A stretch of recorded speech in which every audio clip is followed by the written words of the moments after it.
네, 트럼프 대통령이 휴전이 연명장치에 의존하고 있다며 이란을 압박했습니다. 갈리바프 이란 의회 의장도 대응할 준비가 돼 있다며 미국의 군사조치 압박에 맞섰는데요.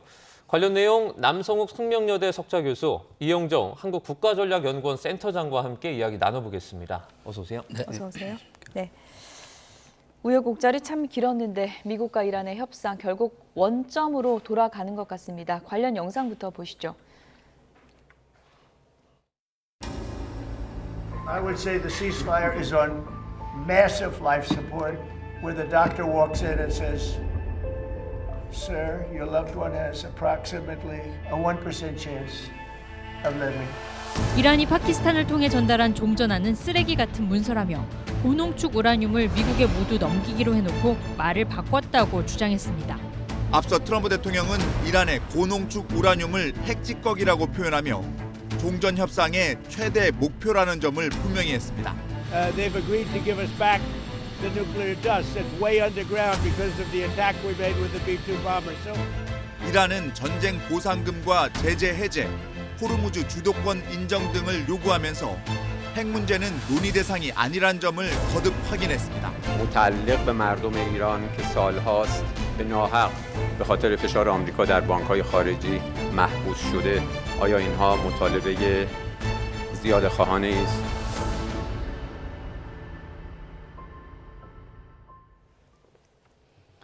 네, 참 답답합니다. 지금 양측의 입장이 전혀 좁혀지지 않고 있는 그런 모양새인데요. 남성욱 교수님, 트럼프 대통령이 이렇게 비유를 했네요.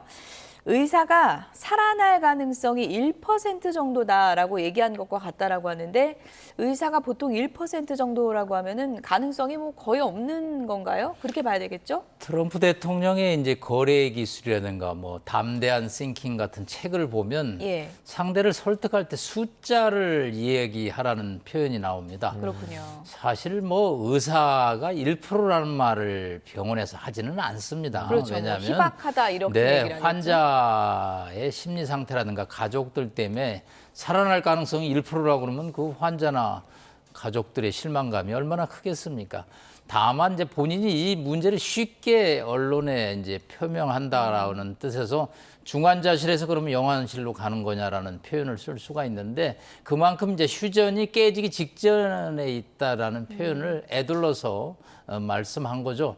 그런데 이란 전쟁을 저희가 나중에 끝나고 나서 복기를 해볼 때 이 5월 10일의 이 순간은 과연 공이 어느 코트에 있었느냐? 저는 공이 워싱턴 코트에 있었다라고 나중에 판단할 수 있다. 사실 트럼프 대통령은 지금 내일 모레 에어포스 1 비행기를 타고 베이징에 도착을 합니다. 거의 뭐 9년 만에 본인으로서는 세계의 미중 정상회담을 하죠. 사실은 포인트는 무역 관세 전쟁이 포인트입니다. 이란 전쟁은 뭐 의제에 당초에는 포함되지 않았고요. 그런 상황에서 뭔가 이란 문제에 관해서 본인이 주도권을 잡고 모양을 갖추면서 비행기를 타고 시진핑 주석과 멋진 회담을 하는 것이 시나리오인데 지금 그 시나리오가 전혀 실현될 가능성이 없고 오히려 무역 문제, 관세 문제에서 중국의 입장을 수용하면서 오히려 이란 문제에서 중국의 중재를 요청하는 듯한 뭐 그런 일이 전개되고 있어서 모양은 별로죠. 이란과의 그 휴전이 간신히 유지되지만 가장 약한 상태다 이런 표현을 썼는데 그러면 앞으로는 이제 있을 것들이 뭐 이란과의 긴장이 좀 높아질 수밖에 없다라는 좀 예상을 하게 되거든요.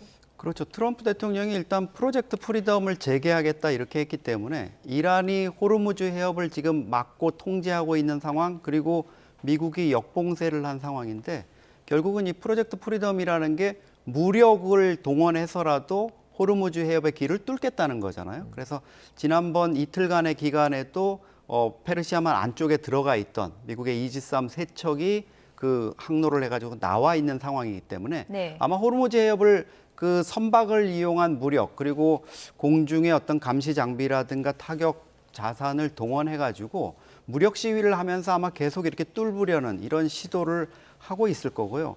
이란 측도 뭐 지금 만만치 않습니다. 압둘라히 그 통합사령관이 최고 지도자인 모스타파 하메네이한테 앞으로 이제 전쟁을 어떻게 하겠다는 걸 보고를 했다지 않습니까? 오늘이 벌써 1차 협상이 그 파키스탄 이슬라마바드에서 열린 지 한 달이 됐기 때문에 2차 협상을 재개하기 위한 어떤 모멘텀이 지금 좀 잡히지 않는 상황, 이런 상황에서 향후 지금 양측이 어떻게 보면 시각차를 좁히지는 못하고 견해차를 좁히지는 못하고 요구사항만 점점 많아지는, 특히 그 미국도 문제지만 예. 이란 같은 경우에도 지금 너무 구체적인 문제들, 특히 이슬람 혁명 수비대가 지금 돈에 많이 좀 집착하는 것 같아요. 돈에 좀 많이 뭐 좀 부족한 점을 느끼는지 해외에 묶여 있는 자기네들 자산을 자꾸 풀어달라는 것들, 이런 것들이 미국으로 봐서는 이게 거의 그 전후 배상금 같은 이런 패전국이 뭔가 지불해야 되는 이런 것들을 얘기하는데, 그나마도 미국의 그동안의 이 입장을 보면은 이란이 핵 물질을 해외로 이관하거나 이런 부분과 관련해서 어느 정도 전향적인 태도를 보이면 해외에 묶여 있는 자산을 풀어주는 방식으로 보상을 해줄 수 있다 그랬는데, 지금 그런 부분에 대해서 전혀 움직이질 않으면서 이제 요구 사항을 늘려가는 부분에 대해서 트럼프도 좀 화가 많이 난 것 같습니다. 예. 트럼프 대통령이 이런 얘기를 했습니다. 일단 이 협상의 가장 중요한 의제 중에 하나가 이제 핵 문제인데, 고농축 우라늄을 넘기기로 해놓고 말을 바꿨다는 거예요. 네. 이란 측의 반응은 아직 나오고 있지 않은데, 이렇게 오해를 하게 된 게 어떻게 된 상황일까요? 트럼프 대통령이 어떤 그 이란의 입장이라든가 이런 것들, 그리고 본인이 목표로 하는 부분, 네. 핵물질을 해외로 이관해야 된다. 2015년 오바마가 했던 것보다는 내가 더 잘할 수 있다. 이런 부분 때문에 앞서서 좀 내지른 부분도 있을 수 있지만은요. 또 하나의 가능성은 결국은 중재를 맡았던 파키스탄이 양쪽에 이제 좋은 얘기를 하게 되지 않겠습니까? 그런 상황이다 보니까 좀 어떤 트럼프 입장에서는 희망을 가진 것 같고, 뭐 이란이 전혀 그런 얘기를 안 했을 거라고는 보지 않습니다. 그러니까요. 없는 트럼프는 말을 지금 지어내지 못하잖아요. 뭐 뒤로는 예. 이렇게 줄 것처럼 내줄 것처럼 얘기하더니 왜 그러느냐, 이런 게 사실 보면은 최근에 그 아라그치 외교장관이라든가 이런 사람들이 러시아도 방문하고 중국도 방문했었지 않습니까? 그 푸틴 대통령이 그런 얘기를 했잖아요. 그 이란의 핵을 미국으로 가져가는 게 어렵다면 우리 러시아로도 좀 이관하는 거 내가 받아줄 수 있다. 예. 이렇게 중재자 역할을 한 것도 결국 푸틴도 뭔가 그런 얘기와 관련한 어떤 사인을 받았기 때문에 그런 얘기를 했을 텐데, 이란이 아마 그 지금 좀 그런 부분과 관련해서 내부적으로도 입장 정리가 되지 않았을 수 있다. 강경파하고 뭐 아라그치나 이런 좀 협상에 나서야 되는 쪽하고 입장 정리가 안 된 부분, 이런 부분도 트럼프의 좀 심기를 불편하게 하고 있는 것 같습니다. 네. 앞서 이제 뭐 이란의 협상안이 뭐 쓰레기 문건이다 이렇게 말하면서 언급해 주신 것처럼 뭐 해방 프로젝트 재개 검토하고 있다 이렇게 밝히기도 했었는데, 이제 이란 같은 경우에도 지금 같은 상황에서 어떻게 보면 가만히 있지 않을 것 같은데 좀 어떻게 보십니까? 네, 뭐 프리덤 프로젝트 플러스라고 하면 이제 종전에는 항공기를 한 100여 대, 또 뭐 이지스함을 한 10척 정도 했다면 뭐 2배 정도의 무력을 배치할 수가 있겠죠. 그런데 이 프리덤 프로젝트를 자세히 들여다보면 이건 걸프 국가들을 굉장한 어려움으로 몰아넣는 작전입니다. 사실 그래서 카타르의 총리가 워싱턴을 다 방문할 정도로 프리덤 프로젝트의 문제점을 지적을 하고 있는 거거든요. 아까 우리 김선영 앵커께서 트럼프 대통령이 오해를 했다는 표현을 썼는데, 네. 이 핵 문제에 관해서는 양측에 그만큼 인식 차가 심하다는 것이죠. 우리가 이 본질을 조금 들여다보면 2015년에 오바마 대통령이 그 이란 핵 협의를 만들 때 협상장에서만 2년이 걸렸습니다. 그리고 그 합의문이 160페이지에 달하고요. 본문 플러스 기술적인 부속서가 5파트로 되어 있습니다. 그 정도로 복잡하죠. 비핵화 단계별로 보상을 어떻게 할 것이냐. 그렇기 때문에 이 이란 혁명수비대가 마지노선인 이 60%에 달하는 고농축 우라늄 440kg를 갖다가 미국에다 내준다. 이거는 트럼프 대통령이 저는 지어서 한 얘기지 결코 테헤란에서 이런 얘기가 나올 수는 없고요. 일종의 본인의 뇌피셜이었던 겁니까? 그러니까 트럼프 대통령 뉴욕타임즈에 이런 얘기를 했습니다. Perception is everything. 내가 그렇게 생각하면 그거라는 거예요. 그러니까 본인이 승리를 선언하기 위해서는 440kg의 고농축 우라늄을 확보해야 되거든요. 예. 근데 이게 지금 손에 안 잡히니까 굉장히 서두르기도 하고 또 협상장으로 들어가는 척도 하고 본인이 굉장히 이제 다급한 측면이 있는데 이 문제는 제가 조금 더 상상력을 발휘하면 예. 아마 네타냐후 총리가 해법을 갖고 있지 않을까. 이스라엘의 모사드는 역대 극비작전을 많이 수행했는데 아마 비상시에 들어가서 탈취하는 그런 오퍼레이션을 계획하고 있지 않을까. 이거는 미군이 할 수는 없고요. 예. 이스라엘만이 할 수 있는 작전이라고 봅니다. 네. 트럼프 미국 대통령이 이란에 대한 압박 강도를 계속해서 높이고 있는데요. 극비 중에 극비라고 할 수 있는 핵 잠수함 위치를 공개했죠? 네, 그렇습니다. 이번에 이제 핵잠수함 위치를 이례적으로 공개를 한 건데요. 이란을 향한 압박 메시지로 일단 해석이 됩니다. 화면으로 먼저 보시죠. 네, 미 해군 제6함대 현지 시간 11일 공개한 그 사진입니다.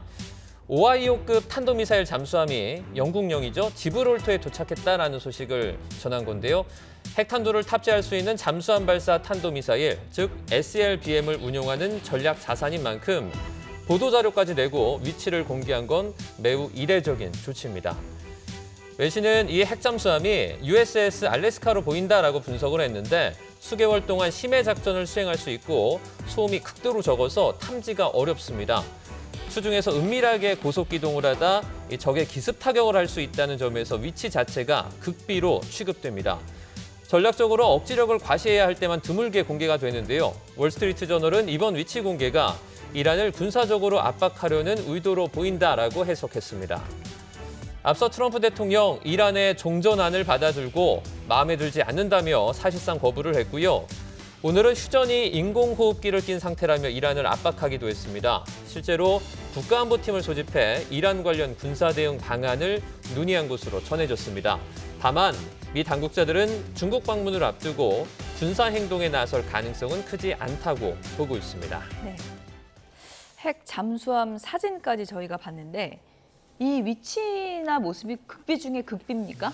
그렇죠. 전략 잠수함, 그것도 핵 잠수함의 위치를 저렇게 노출시킨다는 거 저도 정말 이례적으로 미국이 행동을 하는 것 같은데요. 예. 스페인 인근입니다. 지브롤터가. 그러니까 이란에서부터 직선거리로 한 5,000km 정도 떨어져 있거든요. 네네. 상당히 먼 거리라고도 볼 수 있지만 사실 이 그 함매 잠수함에 실려 있는 트라이던트 잠수함 발사 탄도미사일 SLBM이 사거리가 12,000km입니다. 이게 24발이나 실려 있고요. 길이가 170m, 18,000톤급의 핵잠입니다. 사실 은밀한 기동이 기본 중에 기본인데 이렇게 밝혔다는 거는 지금 이미 미국이 11척의 항공모함 중에 3척을 이 인근에 지금 배치해놓고 압박을 하고 있는 상황에서 이 핵 잠수함의 위치까지 명확하게 이렇게 드러냄으로써 군사적 압박을 좀 더 강화하려는 것 아니냐 이런 생각이 듭니다. 뭔가 사정권에 있다 이런 메시지를 주는 건가요? 그렇죠. 언제든지 그러니까 예. 뭐 항공모함이라든가 다른 이지스함이라든가 이런 것들은 위치라든가 이런 것들이 그래도 식별할 수 있고 어느 정도 예상을 할 수 있는데 예. 잠수함 같은 경우에는 사실 뭐 지브롤터 인근 해역에 있다 그래도 어디서 어떻게 날아오는지 알 수가 없는 이런 상황이지 않습니까? 그런 상황이다 보니까 이란에 대한 어떤 군사적인 압박을 한층 더 강화하고 미국의 요구에 응하지 않을 경우에 이러이러한 조치들이 이루어질 수 있다는 부분을 좀 경고를 하는 이런 차원으로 보입니다. 이란도 호르무즈 해협에 소형 잠수함을 이제 배치했다고 하는데 물론 뭐 미국과 비교해서는 성능이 좀 떨어지겠지만 네. 성능이라든지 이런 거 조금 비교를 좀 해주시죠. 사실 뭐 이란이 가지고 있는 잠수함이라는 거는 호르무즈 해협이나 페르시아만 뭐 이쪽 아라비아해 쪽에서 작전을 하는 연안 함정 비슷하게 될 겁니다. 뭐 핵 추진도 아니고 디젤이니까 위치도 대부분 노출이 되고 이렇게 되는데 특히 이제 이게 뭐 북한의 연어급 잠수함 그러니까 길이가 한 29m 정도 되고 130톤이니까 정말 자그마한 이런 그 잠수함인데 네. 뭐 성능이 그렇게 좋은 걸로 이렇게 평가가 되지는 않습니다. 그렇지만 어쨌든 이 지역에 미국의 함정이라든가 또 여러 가지 시설들이 오가는 이런 지역이기 때문에 한 10여 척 정도 이란이 가지고 있는 걸로 이렇게 판단이 되기 때문에 상당한 위협은 될 수 있죠. 그런데 이걸 가지고 뭐 미국의 함정을 공격한다거나 이렇게 하기는 쉽지 않아 보입니다. 지금 미국하고 이란이 호르무즈 해협 인근 해역에서 많이 충돌을 하고 부닥치고 있지만 사실 우리 함정에 대한 뭐 공격이라든가 외국 함정을 이렇게 공격하고 화물선, 민간 선박을 주로 타격을 하지 미 해군의 함정이라든가 미 자산을 직접적으로 타격하는 경우는 많지 않거든요. 예. 그만큼 이란도 이제 빌미를 주지 않으려고 미국의 어떤 공격에 대한 빌미를 주지 않으려고 좀 수위를 조절하는 느낌은 들고 양측 있습니다. 다 뭐 지금 공격 재개에 준비는 돼 있다. 뭐 이런 모습을 서로 이제 보여주고 있는 것 같고요. 뭐 트럼프식 대응에 이란도 좀 뭐 밸런스를 맞춘다고 할까요? 따라한다고 할까요? 갈리바프 의장도 좀 호언장담을 했습니다. 우리도 모든 카드에 준비가 되어 있다라고 하면서 아마도 우리 대응에 깜짝 놀랄 것 이렇게 발표를 했거든요. 깜짝 놀랄 대응이 뭐가 있을까요? 깜짝 놀랄 대응은 호르무즈 해협이죠. 뭐 예. 이란은 아무래도 방어적이고 수비적인데 가장 큰 인질은 지금 호르무즈 해협에 있는 2천여 척의 함정들이죠. 예. 사실은 우리 남우호가 지금 피격을 받았는데 깜짝 놀랄 대응이라는 게 이란에서 여러 가지 드론을 갖다가 해갖고 무차별적으로 외국 선박이 피해를 본다면 이건 트럼프 대통령이 피해를 보는 것과 유사하거든요. 사실은 지금 뭐 핵잠수함을 공개하고 또 경잠수함을 공개하지만 이게 이란 전쟁 발발 2월 28일 이전에 압박을 가하는 수단이었다면 이게 굉장히 임팩트가 있는데 15,000군데를 때리고 난 상태에서 지금 서로 잠수함을 큰 거 작은 걸 노출시키면서 힘겨루기를 하는 것은 결국은 심리전의 일환이죠. 그러니까 이제 갈리바프도 뭐 트럼프 대통령이 도저히 받아들일 수 없고 어리석은 제안이라고 그러기 때문에 발언 수위가 높아지는데 결국은 양측이 밀리지 않겠다는 심리전이고 말싸움 형태로 진행이 된다고 보고 있습니다. 모즈타바 이란 최고 지도자가 이번에 새로운 뭐 호르무즈 해협 전략 발표했다 이런 입장을 밝혔는데 그 수단이 텔레그램이라고 하더라고요. 그게 근데 아시다시피 뭐 저희도 보안을 유지하면 텔레그램 쓰고 이게 네. 러시아 측이죠. 그 얘기는 지금 뭐 해저 전선을 끊는다. 또 이란 국민들 지휘부만 인터넷을 허용한다. 여러 가지 이제 이렇게 심리전을 하고 있습니다. 왜냐하면 이란도 뭐 거의 실업자가 넘쳐나고 인플레이션이 심하고 또 민심이 동요하고 있거든요. 이란 혁명수비대 입장에서는 민심 안정이 중요한데 예. 여러 가지 인터넷을 허용할 수는 없거든요. 그렇기 때문에 이제 텔레그램이라는 수단을 얘기할 정도인데 점점 이제 전쟁이 비군사적인 측면으로 흘러가고 있다는 것을 상징한다고 봅니다. 네. 어쨌든 중국으로 향하는 트럼프 미국 대통령도 그리고 트럼프 미국 대통령을 기다리는 시진핑 중국 국가주석도 지금 속내는 상당히 복잡할 것 같습니다. 관련 영상 보시죠. I look forward to that, but I'll say I'm leading. We have very friendly competition, but it'll be a very important trip. دوستان چینی ما هم اعتقاد دارن که ایران بعد از جنگ متفاوت از ایران قبل از جنگ. 풀기에 들어간 이중 담판에서 이란 전쟁의 우선순위가 다시 높아지는 건 분명해 보입니다. 곧 방중길에 오르는 트럼프 대통령이 시진핑 중국 국가주석에게 이란 설득과 압박을 요청할 전망이어서 이번 방중이 중동 전운의 향방을 결정할 중대 분수령이 될 전망입니다. We used to be taken advantage of for years with our previous presidents, and now we're doing great with China. We make a lot of money with China. I have a great relationship with President Xi.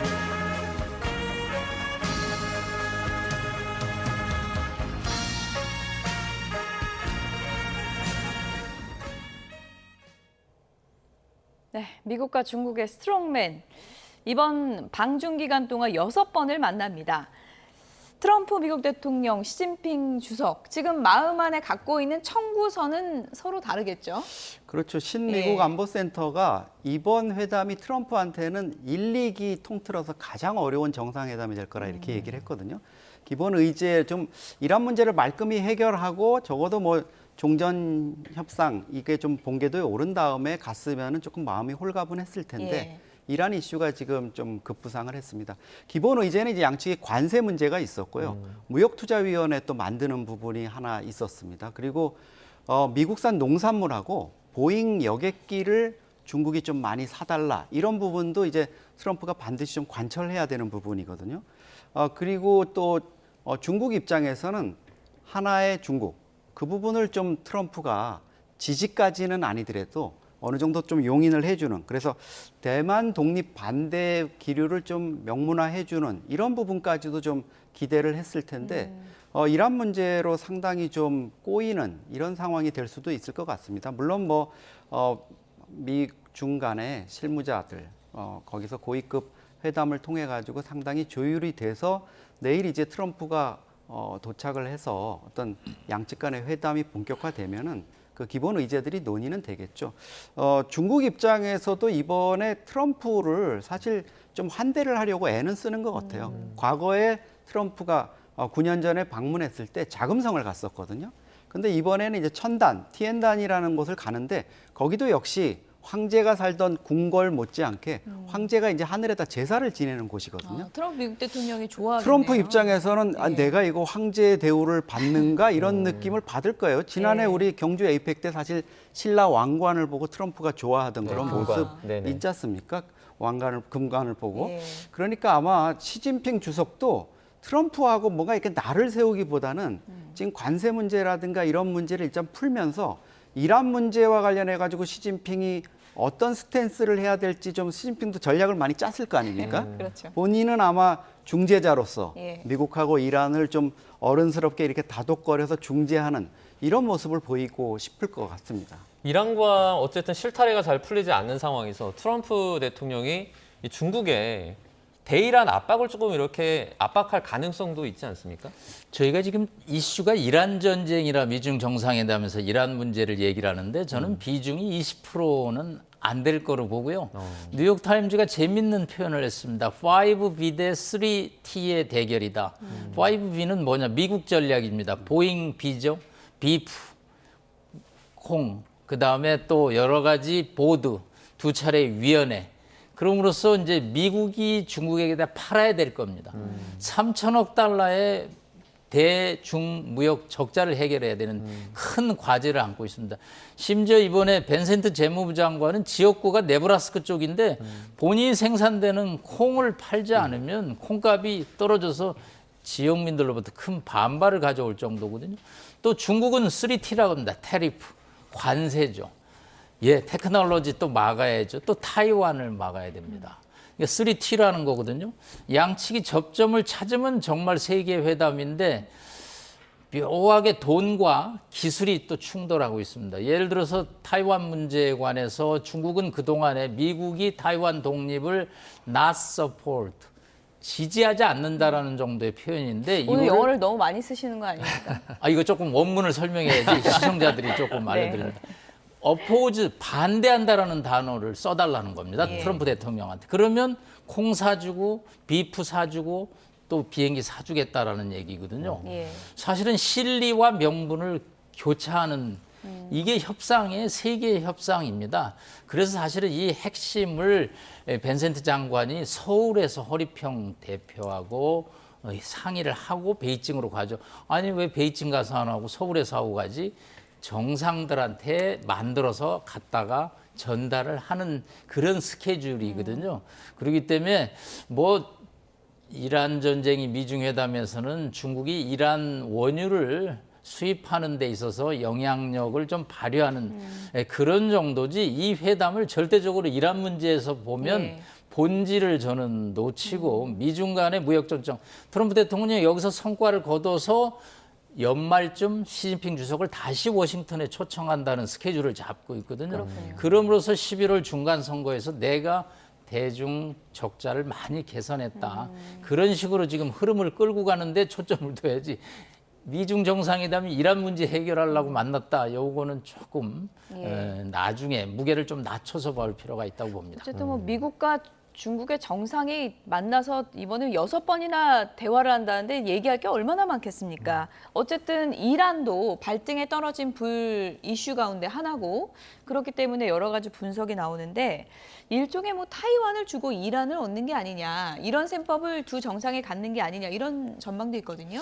네, 그래서 뭐 양측이 사실 뭐 여러 가지 그 전문적인 또 부분적인 이런 논의들을 할 것 같습니다. 뭐 베세트 재무장관하고 허리펑 중국 부총리가 또 서울에서 만나가지고 서로 물밑 조율을 하고 이런 상황들이 있기 때문에 트럼프 대통령은 이제 남성욱 교수님이 말씀하신 대로 경제 문제, 관세 문제 이런 거에 당연히 집중할 수밖에 없겠죠. 근데 이란 이슈 자체가 지금 어쨌든 발등에 불이고 시진핑이 좀 중재를 할 수 있는 역할이 틀림없이 있을 겁니다. 왜냐하면 아라그치도 중국에 와가지고 시진핑 만나가지고 또 왕이 외교부장을 만나서 여러 가지 얘기를 했다는 건 그만큼 곧 미중 정상회담이 있을 거라는 그 스케줄을 모를 리가 없거든요.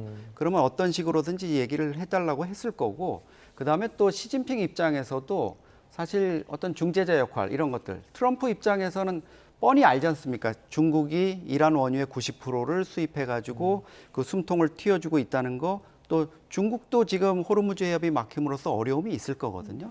그런 부분에 대해서는 어떤 식으로든지 미중이 서로를 다치지 않고 서로의 입장을 해치지 않는 범위에서 적절한 거래가 또 딜이 있을 수 있겠다 이렇게 생각이 듭니다. 네, 알겠습니다. 두 분과 중동 사태 자세하게 살펴봤습니다.